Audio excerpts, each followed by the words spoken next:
नमस्कार. एस के मराठी या यूट्यूब चॅनेलमध्ये तुम्हा सर्वांचं मनपूर्वक स्वागत आहे. तर मित्रांनो, लाडकी बहीण योजना जानेवारी महिन्याचा हप्ता जाहीर या दिवशी मिळणार, या संदर्भात सविस्तर अशी माहिती आपण या व्हिडिओच्या माध्यमातून जाणून घेणार आहोत. तत्पूर्वी जर तुम्ही चॅनेलवर नवीन असाल तर चॅनेलला लगेचच सबस्क्राईब करून घ्या. बघा तर मंडळी, मुख्यमंत्री माझी लाडकी बहीण योजनेच्या लाभार्थ्यांसाठी ही अत्यंत महत्त्वाची माहिती आहे. जर तुम्हाला नोव्हेंबर किंवा डिसेंबर महिन्याचा हप्ता अद्याप प्राप्त झाला नसेल तर गोंधळून जाण्याचे काहीही कारण नाही. तांत्रिक कारणामुळे किंवा अर्जातील त्रुटीमुळे काही महिलांचे पैसे तात्पुरते थांबवण्यात आलेले आहे. याचा अर्थ तुमची योजना कायमची बंद झाली आहे असा होत नाही. योग्य ती दुरुस्ती केल्यास तुमचे रखडलेले सर्व पैसे पुन्हा खात्यात जमा होऊ शकतात.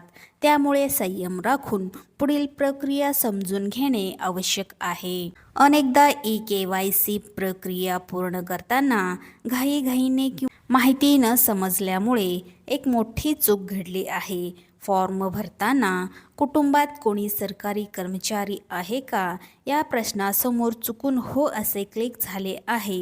नियमानुसार सरकारी नोकरीत असलेल्या कुटुंबांना या योजनेचा लाभ मिळत नाही. सिस्टीममध्ये तुम्ही सरकारी कर्मचारी असल्याचे नोंदवलेले गेल्यामुळे तुम्ही पात्र असूनही सॉफ्टवेअर तुम्हाला अपात्र ठरवत आहे. ही एक मानवी चूक असून ती सुधारण्यासाठी प्रशासनाकडून आता संधी दिली जात आहे.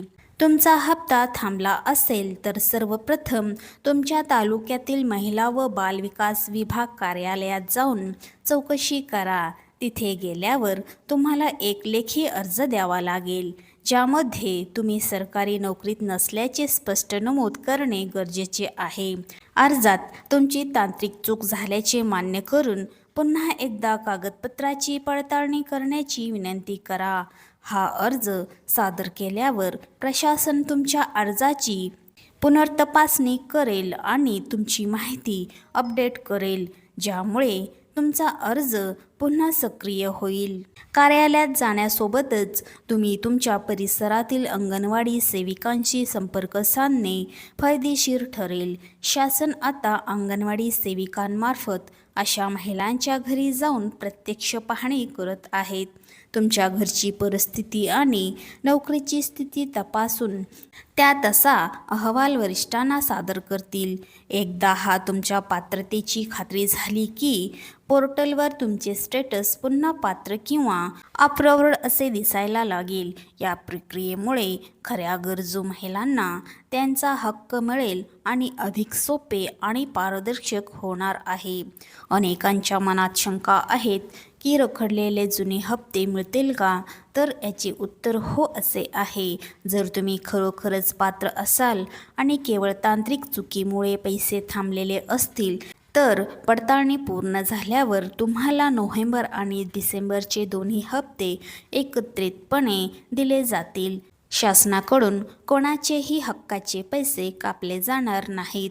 फक्त तुमची माहिती कागदपत्री दुरुस्त होणे गरजेचे आहे.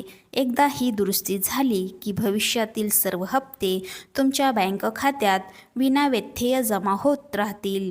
लक्षात ठेवा, ही तांत्रिक अडचण केवळ तुमच्यासोबतच घडलेली नाही, तर लाखो महिला सध्या या समस्येचा सामना करत आहेत. त्यामुळे अफवांवर विश्वास न ठेवता किंवा घाबरून न जाता अधिकृत मार्गाने अर्ज सादर करा. स्वतः कार्यालयात जाऊन दाद मागणे हाच यावरचा सर्वात प्रभावी उपाय आहे. तुम्ही प्रामाणिकपणे माहिती दिली असेल तर सरकार तुम्हाला तुमच्या हक्काचे पैसे नक्कीच मिळवून देतील. ही माहिती तुमच्या इतर गरजू मैत्रिणींना आणि नातेवाईकांना देखील शेअर करा, जेणेकरून कोणाचेही नुकसान होणार नाही. चला तर मंडळी, अशाच महत्त्वपूर्ण बातम्यांच्या अपडेट्ससाठी व्हिडिओला लाईक करून चॅनलला सबस्क्राईब करा व पेजला फॉलो करा. धन्यवाद.